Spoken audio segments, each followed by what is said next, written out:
These are the best highlights from today's 2024 LCK Summer Split matchup. Of Shurima. Yeah, a little bit off there from Faker, but to be honest, don't think they would have killed BDD there, even if the ult did connect. Ono doesn't have his ult, probably would have just been a flash, but still a bit unfortunate. Good moves from BDD. Pyosik is going to be able to lock down the third. So there we go. They got exactly what they wanted. A bit of investing for the future, you could say. Yep, looks like a lot of objective focus from KT, really trying to get these on lock, but T1 seem not really too focused on that, just trying to secure gold where they can on the map, and won't even look to contest this Mountain Dragon at all. And I don't mind that at all, to be honest. I think that T1 just wanting to set themselves up for a mid-game where they can still fight, and I think that that is something that they should be able to achieve. Here of KT, as you can see that control ward in the back of the pit. Looks like they're just happy to trade it and get towards 3-3. As Beryl throws down a high note. Nice drop of the beat there. As Gumiushi's going to get healed back to full, basically, nullifying all of that effort with a Piercing Darkness, as Senna is wont to do. You can see not too many clues when it comes to exactly what the build is going to look like here for Keria. It is likely going to be what you were talking about before, with that Helia coming in first. Down towards that Dragon again. Yep. You can see KT have not done a lot of damage to structures here in this game. As Owner is going to try and put Pyosik to sleep. The prison does come down, but there's the Emperor's Divide. Mom comes through as well, but there is just nothing Pyosik can do. Encore is going to connect here onto the Lilia, but the Dawning Shadow is there in response. And Beryl and BDD just not with enough damage by the looks of things. A Q does come down, but this is a very early Smolder, the flash forward.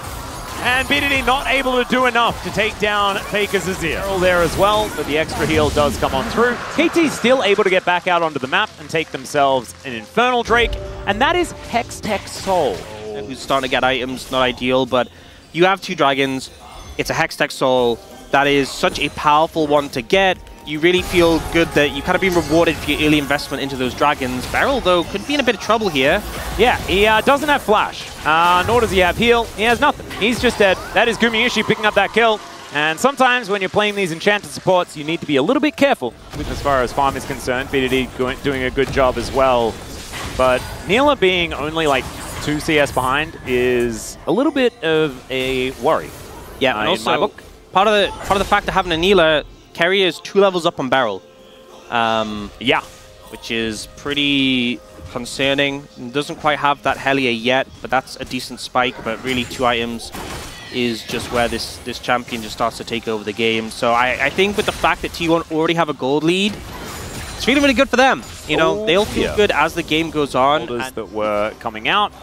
But right now, Faker is going to do the I'm going to do nothing and avoid the Glacial Prison. That was really nicely done. Beryl throws a point-blank Encore, though. And I think Faker, after this one, is going to be dead. So 3 versus 1, those odds weren't great. And that is BDD grabbing himself a kill in his bottom lane because Ono's making his way over. And that will be first Turret Blood going over to T1. Whenever you kill Faker, there is always something that his team is taking on the map. Yep, and it was a good move from Def to cover the mid tower, so they didn't lose that. That would have really been a big hit, but ultimately T1 still getting the first tower in this situation. Can't be too upset about that one. But still good moves from KT. I like that they're trying to make something proactive happen, looking for angles. Is still very, very healthy here for T1. We've seen this one before. Yeah, okay, so he does have his flash now, but he's still going to get engaged on here by Pyosik.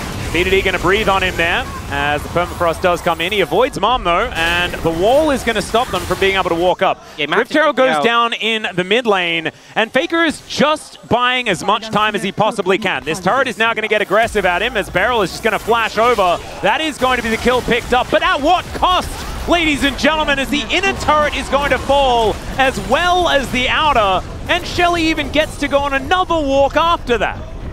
Yeah, I don't think I'll get another charge in the back of this, just using it to get to Dragon quickly. That'll do it, though. But here's the cost. Flash bin from Beryl for him to get that kill on a Faker, and they lose this Dragon. And the reason this is so dangerous is because T1 have a big lead, but the next Dragon from here on out, like subsequent Dragons, Baron is going to be up. Yep. Yeah, Flash to Seraphine, so risky to try and contest his vision. And he is going to once again be found. Emperor's Divide is going to go wide this time, though, as KT looking for a teleport angle. BDD comes in on top of the turret is perfect. He's making his way through as well. Mom comes down. The Dawning Shadow is there, but the AoE damage here from KT is gigantic. There goes Carrier. There goes Faker. Ona was already dead, and now it's just Zeus trying to fight them off, but he knows he's only going to be able to get that one, and KT have their sights on Baron. A massive overstep from T1 is immediately punished, and just when the game starts to feel like it's going out of KT's control, they punish T1. The AoE ultimates come in a choke point, and T1 fall and lose the Baron when the game felt like it was all in their control. And we see on this one, well, we talked about the standing gold that's available. KT going to look to capitalize on that, trying to push mid in here, and there's just not much T1 can do. Yep, no stopping this one. They have managed to trade outer for outer so far. As you can see there, the Rebel Baron power play not exactly the largest, as the teleport is going to come through from Faker, as that Glacial Prison just barely enough ergs on it, unfortunately, for Pioshik. The Abyssal Mask, not much magic damage on KT, so perhaps not the highest value buy there. See what they can actually utilize it for. Maybe barrels damage is what they're trying to boost up after he got that flash kill onto Faker. I don't think that T1 are going to be able to get over towards this dragon in time, as the bowling ball flies in and just sails by Beryl. There is Soul Point. That is what KT got out of the Baron, and I think, honestly, that's a real good prize. Yep, they're happy with that one. It's going to put a lot of pressure on T1 in this game, but they're trying to corral them, trying to find an angle here. Yep, the sleep does go down. Oh! The Apotheosis on the 4 is gigantic, but it is another encore from Beryl that is huge as well, but the Smolder goes down, Pioshik to follow.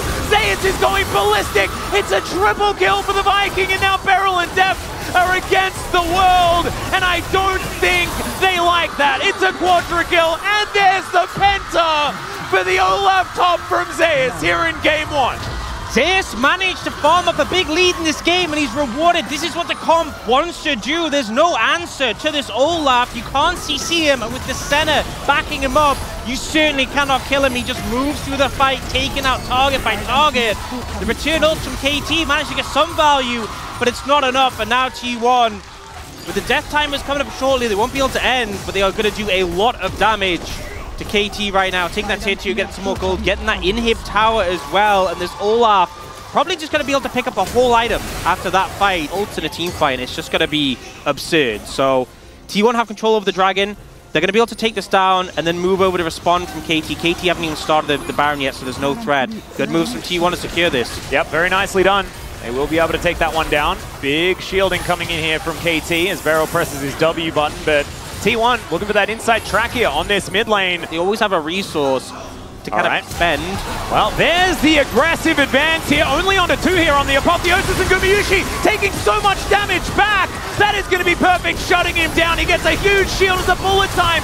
Point blank here from Def. Faker almost being taken down. Ona has to go golden. Faker is out of there, and Ona is just dead. Zeus now trying to keep himself alive against Perfect and Beryl, and it is just not working even through the Sterix.